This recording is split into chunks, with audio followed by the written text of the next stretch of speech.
What's up, everyone? It's Mike Andes, and you're listening to LandscapeBusinessCourse.com. Today, we are going to be starting something new. It's called Roundup, at Roundup episode number 1. I literally came up with this idea 30 minutes ago, so we'll see how this goes. I'm sure today will be a flop, but down the road, it will become something very cool. I hope to, obviously, it's named after the spray Roundup, Glossfate, whatever it's called. But we hopefully in the future, what I want to do is bring on some landscapers and talk shop with you guys, because what's cool, if I see someone in the comments that I want to talk to, I can send you a link, and then you can pop up here on the screen, like off to the side here, like right, your face could be here. So what I'm going to do is we got to pester, like we got to get Keith Kalfas on here. We got to get Brian's Lawn Maintenance. We need to get Florida Turf Pros. We need to get Lawn Care Juggernaut. We got to get some of these guys on here and talk shop about business. But today, because I came up with this idea just a second ago and figured we should start, because we got to just start, I'm going to go ahead and do some Q&A. If I do see someone in the comment section that I want to chat with, and you have your video camera on, I would definitely like to have you here on this video screen. Now, Dean, you said get Jonathan Potoshnik on here. Unfortunately, he's probably too busy, and it would take too much coordination. I'm not going to be able to coordinate these. These kind of episodes have to be kind of somewhat sporadic and on the spare of the moment. So I did invite Florida Turf Pros. So if Florida Turf Pros is watching, I emailed you and I said, hey, if you're going to come on the live, you can come on the video. So, but let's go ahead and answer some questions. If there is someone on here and you want to come on the video, you can ask your question on the video, but you got to have your camera on. You got to be ready to roll. I'm not going to sit around and wait for you. This is the roundup session. And so let's go ahead and see how this works. I've done it one time before with Copper Creek Lawn Care on the spare of the moment. So I need to open up my email so I can send you a link. So basically how this is going to roll is I'm going to ask questions or answer questions. And then if there's one that you potentially want to share yourself a video, I could potentially show you on the screen. I know, like, for example, John Garrettson, you just shared a really cool milestone on the chat.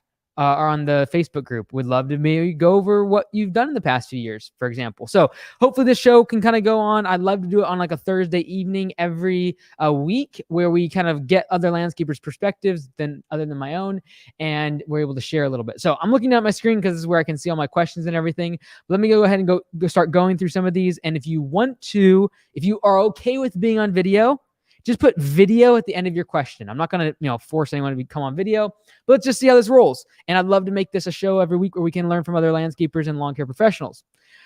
All right, let's go. Last night's video was great. Showing the troubles of everyday problems is more realistic, in my opinion. Yeah, so last night, a couple people in the comments, a couple people emailed me, like, oh man, you're like over your head and like you should take it easy. Like, trust me. I love this. I love what I'm doing. And if I didn't have that much stress and things going on, I'd probably be somewhat worried. So I really do enjoy it. All right, next one. Mike, what's your follow-up process after a quote? Our follow-up process is we use 3 emails and a phone call over the course of 5 days to follow up with them. Those 3 emails are through automations. Oh my goodness, my Wi-Fi is suddenly dropping. That's not good. So you're probably chopping up a little bit, but let's make it worth it here. How do you invest $5,000 in a startup equipment? I made a TikTok on this the other day. I did like 1,000, 5,000, and 10,000. But if I was to spend $5,000 in startup equipment, I would go get a commercial push mower. I would get probably a high-end residential steel trimmer and edger and a blower. That'd be sweet. Yeah, see, Dean, I want to get Jonathan Potoshnik. I would love to talk shop with Jonathan Potoshnik because I have a few things to say about Service Autopilot. I do. And I would love to pick his brain in general about business as well. But Gabe, have you ever read Disciplined Entrepreneurship? Great read that reminds me of some of the work you teach about starting and running a business. I have not read that book. I need to write it down and take a look at it. So Disciplined Entrepreneurship. Disciplined Entrepreneur. See, I still can't spell it. Entrepreneurship. There it is. Cool. Oh, by the way, a couple of you have been emailing me. Let me just go ahead and show this real quick while people are on here. Oh, I can share my screen. Look at that. So let me share this. Let me make sure I'm doing this right. I'm going to mess it up. I just know it. I'm going to share with you while we are all on here.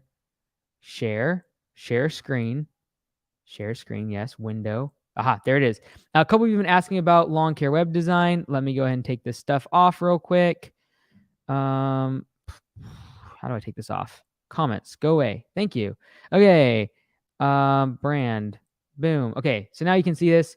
This is lawncarewebdesign.com. There's some new sites on here that we've uploaded so you can see. So feel free to go through these and preview these. There's different designs that we've created. And, for example, like this one, etc. These are all new ones we just put up. So we have about 40 landscaping companies that we do websites for right now. If you'd like to be part of that, definitely sign up.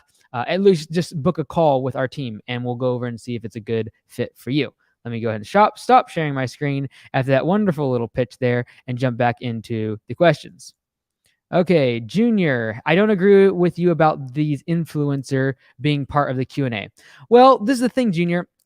It's good to have different perspectives.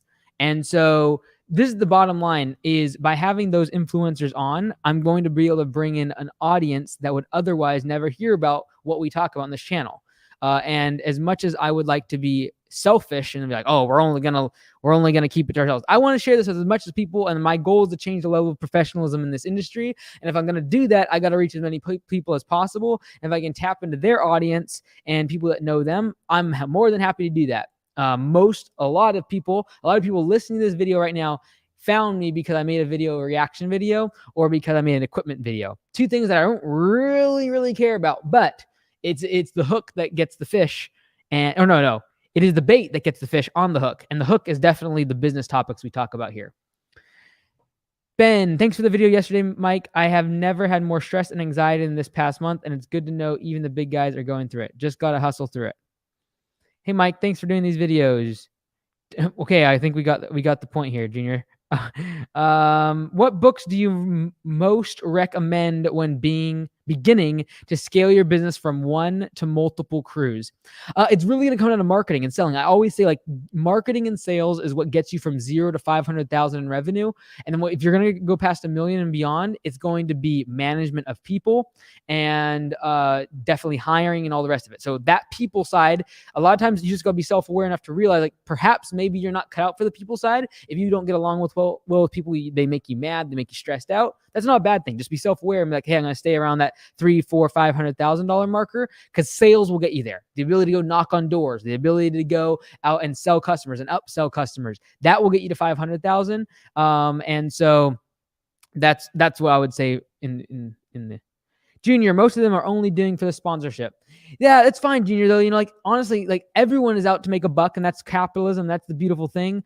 At the end of the day, there are people that the reason that they can provide content is because they monetize and they make those sponsorships, right? So I'm not against them as much as people think I am. And I think partly why they don't like to come on my show, or they don't accept sometimes, because I've asked several of them, is because I think I'm gonna, like, tear them apart. I'm not that way. Like, this is the thing. If you want someone to create value for this community, they need financial support to make it worth their time, right? So instead of, let's say Keith Kalfas making a video, he could potentially be going out mowing some lawns. Now, if there's financial return on creating the video, he'll make the video. And if the video is going to help somebody, we as a community should want him to make the video. And so I am not against the sponsorships or them making money. In fact, last weekend I spent $950 between two different creators. I'm not going to say their name. But I spent $950 and just bought their programs, bought some of their stuff. I will never use it. I actually bought a book the other day from, I forget his name, Jim Huston. I forget. I bought one of his books. Like $450 program, like a CD. Like, I don't even have a CD player. I do not have a CD player, and I will never read that textbook. But I wanted to support him because I know he's done a lot for this industry. And so I want him to be able to have the financial wherewithal to keep doing what he's doing. And I asked the same thing in my audience, from Lawn Care Web Design to LandscapeBusinessCourse.com. If you want the creator to keep making content of value, they have to have a better return than them just going out and mowing lawns. That's the bottom line, right? So I'm not against it, Junior. As much as I love and appreciate, I know your sentiment is really positive. But that's why I would have them on this show. Harford Lawn and Landscape Service being record on lawn care web design. Oh, I need to email them to turn down the SEO. Zachary, I saw your post the other day, man. You're killing it just the past few months. And honestly, the way you set yourself up over the winter, Zachary, a lot of your success is attributed to you. Like you set up things really, really well. Like I know we had like you did two consulting calls with me. You came to the conference. You got your website built. Like you did a lot of prep work and really thought things through. So kudos to you for all your work and killing. I think you said you were doing like on track for like 40,000 this month in revenue. So kudos to you. HHP Progressive. How was visiting your franchise this past week? And are you happy where they are at or disappointed in some areas? This is the bottom line with franchising is you don't have control over some things, right? Like I am not there every single day. There's absolutely going to be areas where you look at a franchise like, man, they should be doing this differently. I don't have equity in the company and like their business, right? So I can't force certain things. What you basically do is in like my role is you show them the systems and then you just have to prove that it keeps working. And then they either trust you or they don't. And I understand that sometimes there's that, like maybe it doesn't work or like they try to go off a little bit because it's a little easier. And so it's a matter of sometimes just being, it's like a father, like a mother. Like you're trying to get someone to walk, you're trying to get them to run, you're trying to get them to sprint, and eventually, sometimes you gotta let someone fall down, and then other times you gotta kind of correct them. So it's not like I was disappointed or anything like that. By no means. It's just sometimes there's bad habits that are created over time, and then when they join the team, it's like join Augusta. I'm like that's gonna take a year to iron out, and I know they're gonna go through some pain. Like the same way I know that a kid, if I had a child and they were trying to learn to walk, they're going to have to fall down a couple times to start figuring out how to walk. It's like that sometimes. And so you just try to, you try to be as nice as you possibly can, but then also be strong. And like that balance is sometimes difficult, but it was a great trip. Really, really enjoyed it. You'll see more videos come out next week. We're a little bit delayed in our video editing just because some of personal issues with some of the editors and they have to be out of town. So we're a little bit behind. That's why I'm doing some of these lives as well. What's your opinion of leaf removal? Never noticed a vacuum in your videos. Does your crews tarp them or what? Our leaf season in our local market is not as long as other areas. Down south, your leaf season is a couple months where you could use a leaf vac every single day. We don't have that. We usually get, a couple weeks where we do a lot of leaf cleanups, but we don't do a lot of leaf cleanups. We do fall cleanups and we do trimming bushes and weeding and all the rest of it along with the leaves. But it's not as big a deal here. However, like our corporately owned store in like New York, for example, and possibly even North Carolina, maybe not, but definitely New York will be getting a leaf vac this fall. Antonio, what do you think about having contracts versus not having contracts? Is that a negative look on my business? It really depends on your local market. The more you have 12-month services, like you have your weather, your climate facilitates 12-month services, the more likely 12-month contracts make sense because then you're showing up to the property consistently throughout the whole 12-month contracts. What's hard about a 12-month contract is when you have to convince a customer that you never showed up in the whole month and that they're still paying you $300 a month. And then other months you show up 10 times a month or like, spend hours and hours at their property. So that is difficult. Like for example, one of our franchisees, like Ontario or Dakota, in the Dakotas, they only mow for like 6 months out of the year. And then there's snow, like a ton of snow the rest of the year. It'd be difficult to sell someone a lawn care and landscaping 12-month contract versus like our franchisees in Georgia or Florida, where like they basically do service year round and 12-month contracts are pretty common. Jerome Harden, how far in the season should I keep advertising lawn or mowing? What is the next services after lawn mowing?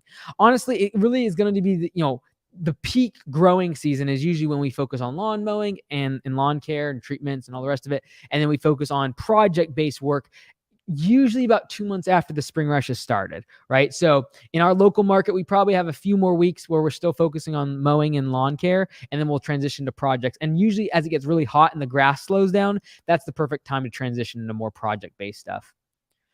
A staffing agency said they have guys ready to work, cost $18 per hour. What do you think about using them and booking more jobs in a day until I can find a full-time employee? I think that's a good idea. Now, just be ready for 1 out of 5 of those people actually working, or even less. Because $18 an hour in a lot of places in the US right now, unfortunately, is not going to get you much, let alone if they're going to a temp agency and not willing to do the work themselves of going in a job. You might not have the best applicants on your hand, but 1 out of 10 might be good. Then they're just desperate and they need work right away. So they went to temp agency. Where do you think the best Do you think is the best place to find a licensed lawn applicator? Had multiple ads out for $19 to $26 per hour and got one applicant that didn't have much experience. Yes, this is absolutely the reason why I talk about simplification of services. This is why locally we went to all organic and natural treatments, so we don't have to have applicators licenses. As soon as you require applicators licenses or a CDL or someone to know a whole bunch about certain pieces of equipment, if you do all of those things right, if you simplify and they don't require it, therefore you are not going to need as much skilled laborers, and it's going to be easier to find them. And so that's really, the $19 to $26 per hour, like for an applicator's license. Yeah, you might be 30 plus out per hour in this labor market. Whereas I want to, you want to simplify as much as possible to be able to get that lower level skilled labor.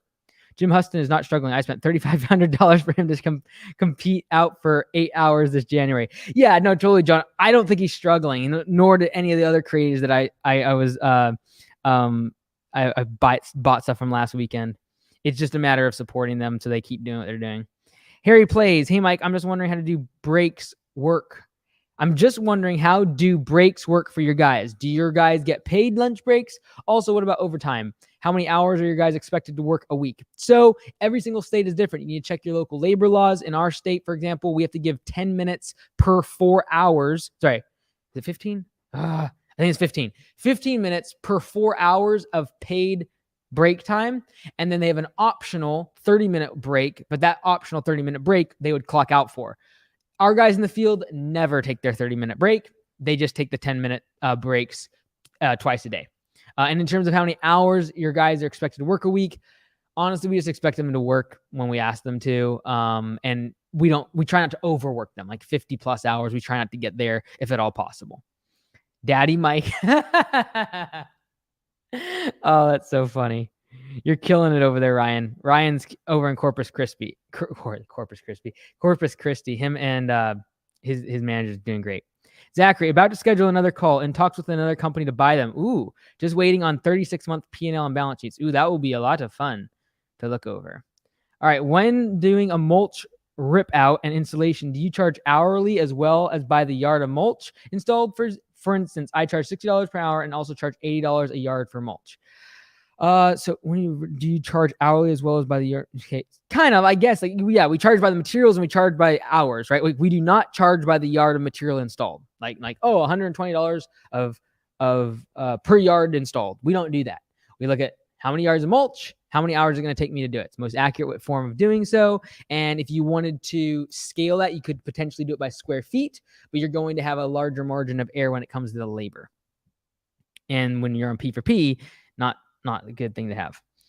I've seen a video about one of your guys mowing and you charge your minimum of $32. How do you deal about non-billable hours? Okay, I'm going to try to dig apart this question. Junior, I've seen a video about one of your guys. Oh, this was on TikTok. Everyone should follow me on TikTok because this is where I have fun little videos where I get to share like a job and how much it costs. It's so much fun. People get so fired up about the minimum price mow and that I'm charging over too much. I'm overcharging people. I'm ripping people off.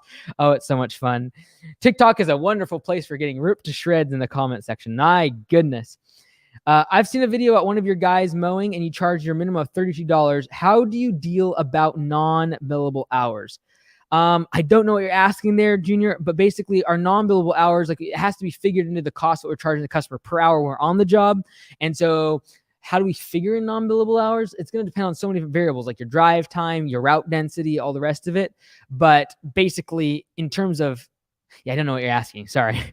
Pristine Auto Detailing. Yesterday's vent session was much needed for me. I am going through the same stuff, and it's awesome to hear I am not the only one. Keep up the great content. Yeah, like this, we're all doing this. And it's just so funny, like how people they think they get bogged down.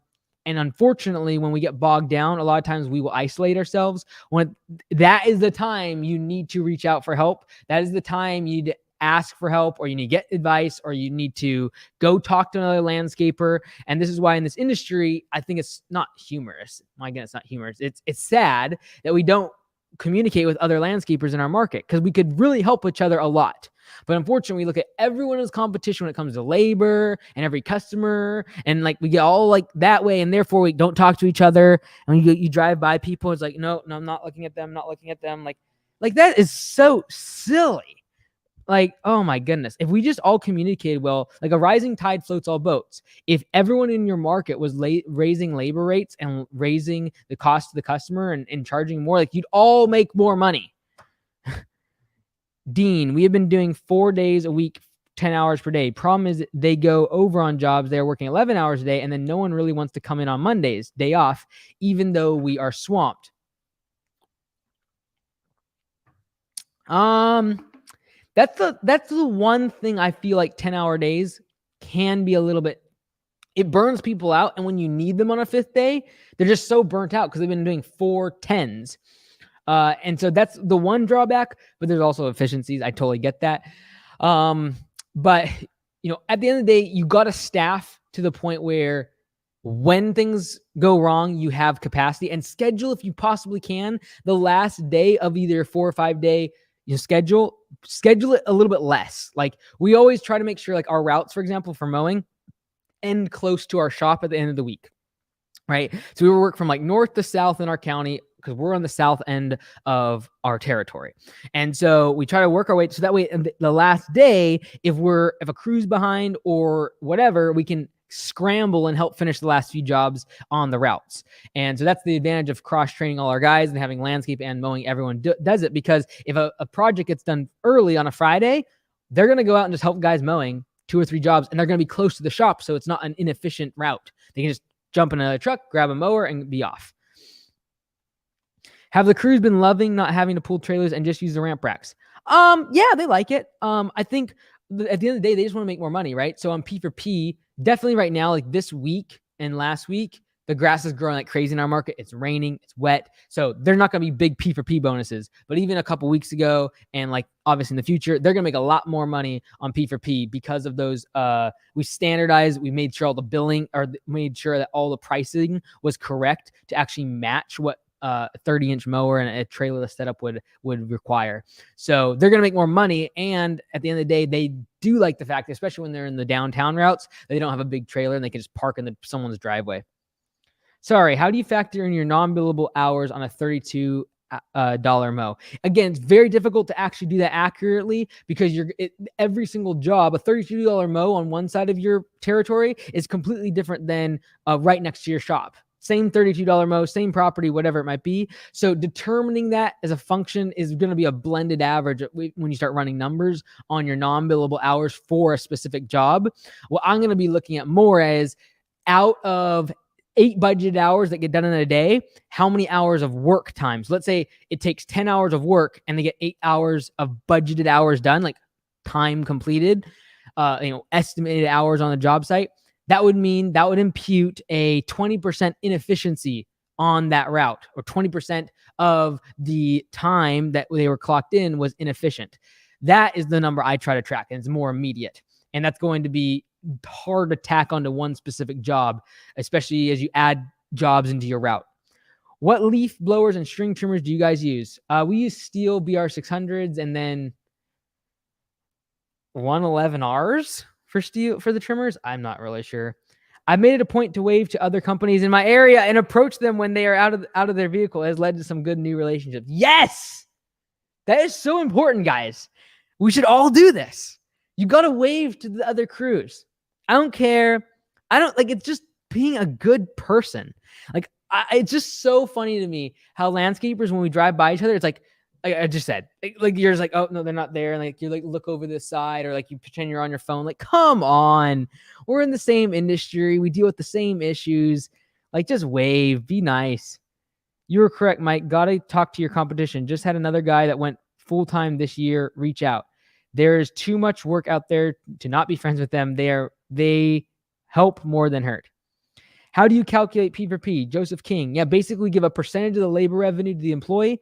LandscapeBusinessCourse.com goes through a bunch more, but basically we give a percentage of the labor revenue that they earn. They get that. That's the basic concept. And there's more fine details, and it gets a little more complicated. Like on a project, for example, like what happens if there's 3 people? What happens if one person leaves halfway through the job? All of that is where the calculation side of things comes into play on LandscapeBusinessCourse.com. Keith Hitch, so glad that I took your advice and raised my prices significantly. My closing ratio didn't drop either. Should I raise it again? Getting greedy on me, Keith. Should I raise it again? Still booked out over 2 months currently. potentially you raise prices again. I'm never going to. Oh, Keith, we had a call together. I remember now. Okay, so we had a consulting call like 3-4 weeks ago. I'm so happy. Great, fantastic. You raised your prices. Let's go. And you didn't even see. I knew it. I told you, raise your prices if you're booked that far out. So Keith was like booked like 6 or 8 weeks out, and I like, raise your prices. And he was so nervous. He's like, the closing ratio is gonna. I'm so happy. Good. If you want to raise it again, I would, and then maybe in your mind, just say, hey, look, after a certain amount of time that when I'm booked out only 3 to 4 weeks, that's when maybe I bump the prices back down, for example, right? Like this happens all the time. Like Uber, they charge extra when it's really, really busy. I forget what they call it. I forget what the Uber calls it, but they charge more when there's a bunch of people needing service, i.e. demand is high. Demand is high in the spring rush. There's nothing wrong with charging a higher rate during the spring rush. Absolutely nothing wrong. And for like one-time mows, or not one-time mows, first-time mows that are a little overgrown and there's more edging, charge more. They're during peak season. It's like blackout dates on the airlines. Charge more. Matthew Etchie, for a new startup business in lawn care, do you recommend any good tools to pinpoint a good market area to focus on? Yes, the census. So these are the tools that I use for the franchise for determining territories. I look at the census information. I look at USPS using the Every Door Direct Mail campaign. I look at all the different neighborhoods, looking for their age and income demographics. Look then using the census, population growth or decline, real estate prices, average income, average median income of a household income is important as well. What about when jobs are not profitable because of delays? I'm assuming you're talking about P4P. That's part of the game. Usually about 1 out of 5 of our jobs go over budgeted hours. Part of the game. The other 3 or 4 out of the 5, they beat. So they make above base pay. So it's part of the game. They have to take that. They have to realize that there's a human that's doing the estimates. There's absolutely room for error based on the weather and all the rest of it. So we're going to do a couple more questions here, but I'd really appreciate a like. I'd really appreciate a like if you like the roundup. And next time, I promise I'll try to get someone on here to actually be a video with me and have a little bit more of a dialogue on these roundup episodes. What book do you recommend right now? Just got done with the Never Split the Difference. All right, let's see what book I am listening to right now. Let's see here. I know I'm listening to something. I have not had time recently. Oh, this one's decent. It's not great. I judge books pretty quickly. This one I've gotten through a couple hours on. This one, let me see if I can show you this. Oh man, I keep showing. This one's pretty good. Oh, you guys can't see it now. It's called Start by Jon Acuff. Punch fear in the face, escape average, do work that matters. It's kind of fluffy, kind of like surface, but usually I don't like these books. I don't know if I'll actually finish this one. Let's see if there's one I have finished recently that's actually good. Multipliers. I've already talked about that before by Liz Wiseman. That was a good book. Anyways, next question. How many lawns a day do you guys do? That's a bad question. I'm just joking. It's just so many variables. I've talked about this before. It depends on the size of the property, depends on your setup, depending on how many crew members you have on a route, etc. A few days ago, I chatted with another owner-operator in my area. 2 days ago, he referred me to a commercial client. We just signed a 12-month maintenance contract today. Be nice to other landscapers. Yes. Very good. What is the % of your business is installs? Locally, like our local shop, for example, is probably of revenue, probably 25%, 30% maybe. And that's an installs. Like if you look at like project-based work in general, like including mulch and bush trimming and like all that, it's probably like 50, 60%, just because as a function of revenue. I love applying plant growth regulators to my personal lawn. Since I can't keep up with that crazy growth and want to push the roots for summer. What would that be, a pro or con upsell for a mowing business? Let me think. Oh, okay. Plant growth regulators. Oh, I think I see what you're talking about. I do not know what plant growth regulators. I'm thinking like a fertilizer. Obviously, fertilizer is going to help as an upsell, would be great.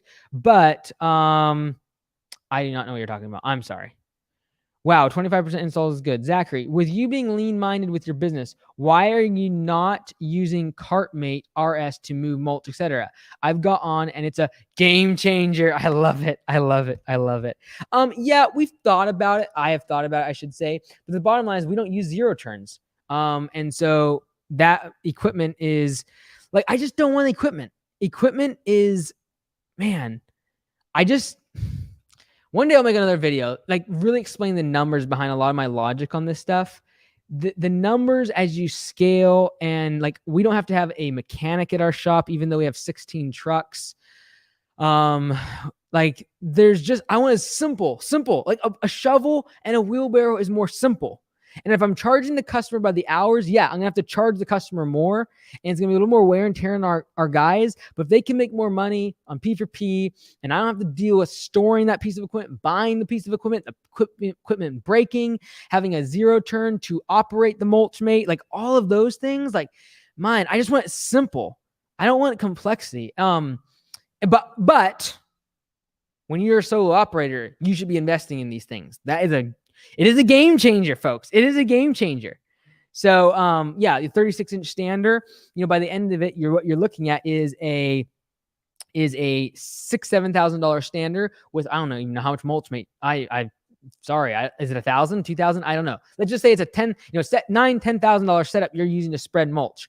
The hours on that on the zero turn alone, let alone the extra wear and tear on that machine because of the extra weight of the mulch, is let's say it's $8, $9 per hour by the time you have fuel, maintenance, cost of acquisition, etc. So these things start to add up. As much as I know they do save time and all the rest of it, as you grow, you just want to simplify things. I do not want a staff member saying, "Oh, I can't install mulch. Why? I don't have a Mulchmate. Use a wheelbarrow. Oh no, I can't do that." Like, I don't know. I just want it simple as possible. Don't want to have any headaches. Is the Exmark 30 worth it? Oh, and by the way, if I know some people are like, "Oh, I get that's mean to your crew." No, it's not, because we're charging the customer by the hour, and if I'm going to have them install it by the wheelbarrow and the shovel, they're going to get more hours and they're going to make more money on that job. So, as long as they can make more doing that and working harder, they're usually happier. Is the Exmark 30 in worth? I do not know what in worth means, but is it worth it? We like it. It's good for smaller properties. A lot of our franchisees use it if they have smaller properties in their local areas. Like, I was talking to a potential franchisee that's going to be starting not too far from here down in Seattle.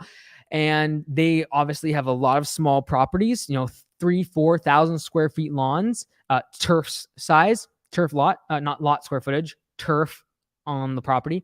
And 30 inches is all you need for a mower.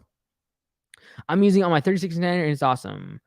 How much should you charge per hour? That is the question. On P4P, I recommend that you charge at least, you want your hourly base pay to your employees to be 25% or less of what you charge the customer. That's the kind of rule of thumb. Xavier, how do you price lawn fertilizing? We price it as a function of the weekly mowing price, which usually correlates pretty much directly with square footage. But we just do it as a function of the mowing price. So that way, when a customer calls and asks, "Hey, I want to get a mowing or a fertilization on the schedule," we immediately, without even have to measure the property, can give the price over the phone. Same with all our treatments. It's based upon the weekly mowing price. If you had to change business, what career path would you choose? I'd do lawn care. I wouldn't want to change. No, to answer your question, I'd probably be in the medical field. I'm also 40 and my body has... Zachary, you're young. You got this. It's true. Especially if you're doing the work, right? It becomes a matter of like when you're hiring 19 and 20-year-olds, would they rather make $3 or $4 more per hour or have a fancy machine? That's a question that you start kind of balancing out. There's some guys who had these mulch blowers on Instagram. Man, they kill it putting out yards of mulch. Yeah, 100%. But there's acquisition to that mulch blower. And what happens if that mulch blower goes down? Because I ain't going to fix it. I ain't no mechanic. I ain't going to be able to fix no engine that breaks down on a big motor. What size company could I build with a population of 60,000 people? People realize, like, you do not need a lot of people to build a big business. We built in Blaine, Washington. There is 6,000 to 7,000 people. Let's look it up. Okay, let's see. Blaine, Washington, population. Okay, let's pull this out. It's lower than I thought. I said 6,000 to 7,000 people, right? Okay, it was lower. See, I try not to stretch the truth too much. Okay, Blaine, Washington, population 5,313. Honestly, probably less than that now because of COVID, because people do not move down from Canada. So there you have it. That is the population of the good old Blaine, Washington. And here, you know what? Let me pull up the map. I'll show you where our first look at the little starry thing there. Yeah, let's go. That's where we used to be back in the day. See, it says closed because we're not there anymore. That's the address that we used to operate out of. And so you can see here, we would service Blaine here. Oh, you know what? You know why the population is so low? Because it's not including Birch Bay. So that's why I say 6,000 to 7,000 people. But 6,000 to 7,000 people live in Blaine, Washington, Birch Bay kind of area. And we built the business to almost 1.2 million before we moved to Bellingham, which has around 80,000 people. So you do not need a lot of people. And the smaller the market, the more brand penetration you can get. Because guess what? When we lived in Blaine, let me show you this again because it's fun. Share screen. Boom. Window. Boom. Let's go. Okay, so here, let's zoom in. Let's hide this. Let's see here. Let's go away. Okay, let's satellite you. Okay, so you can see it is not like a population dense area. You got like some neighborhoods around a golf course. This is all just a bunch of grass. Then you got some houses over here, and then downtown you got some houses over here. All right. So we're talking like, here, I'll bounce back here. Let's talk like this is a maximum of 1 mile radius. And that's where we started. That's where we were in the middle kind of thing. We serviced Semiahmoo, Birch Bay Village, Blaine downtown, like the 1 mile radius, and built to 1.2. And honestly, it's a really good business. We were within 5 minutes of most of our customers. Very profitable, very efficient, and we could hit all of them. Like, so for example, I don't know if you can see my cursor. Can you see my cursor? But like we would do every door direct mail campaigns to these neighborhoods and these neighborhoods, and I could hit all of them for like $1,000, less than $1,000. Brand penetration, I could hit them with every door direct mail. I could hit them with Facebook ads. I could hit them with Google ads for a very, very low amount of money and get it like 5 times in front of their face. Brand penetration. Everyone knew who we were. So, ahoy, retiring from active duty military in the near future. I plan to commercial fish in Alaska in the summer, but also want to do a lawn care business. What can I do to cover the lawns when I'm gone? Well, that's tough because during the summer is when you need to be mowing. Could you possibly do Alaska in the winter? That's probably not as fun. But in terms of when you're gone and you're going to get cover, trying to find someone to cover you, I would offer them a percentage of the revenue, basically P for P, but I'd probably give them a bigger piece because you're completely gone. They got to handle everything in the business. Might be a little bit difficult. I'm 15 years old. What advice can you give me to grow my business? I would recommend going door to door and telling people that you're 15 years old and that you're, tell them why you're trying to make money, whether you're saving for college or whatever you're trying to do. I would absolutely double down on the fact that you are 15 because that is your USP, your unique selling proposition. So you should absolutely double down on that. So, all right, last question here. How do you simplify fertilizing with so many different products or weeds? Do all your customers get the same type of lawn care? We have 2 different types of packages. One's a simple basic package and one's a premium package with different number of steps in the program. And those are the 2 different packages that we offer for lawn care. So, all right. Well, thank you everyone for hopping on here this evening. I really appreciate your guys' time. We'll try to do this once a week. And I would like to do the roundup episodes to be people actually on video. So I'm hoping to get Jonathan from Florida Turf Pros. I'm hoping to get some, Keith and some other guys on here if they accept to come on. So bug them, please, and tell them that they need to come on the roundup episode with me, and we can talk shop and hopefully get to their businesses a little bit more and not just their equipment and what they do on their mowers and things. So thank you so much, everyone. We'll see you tomorrow.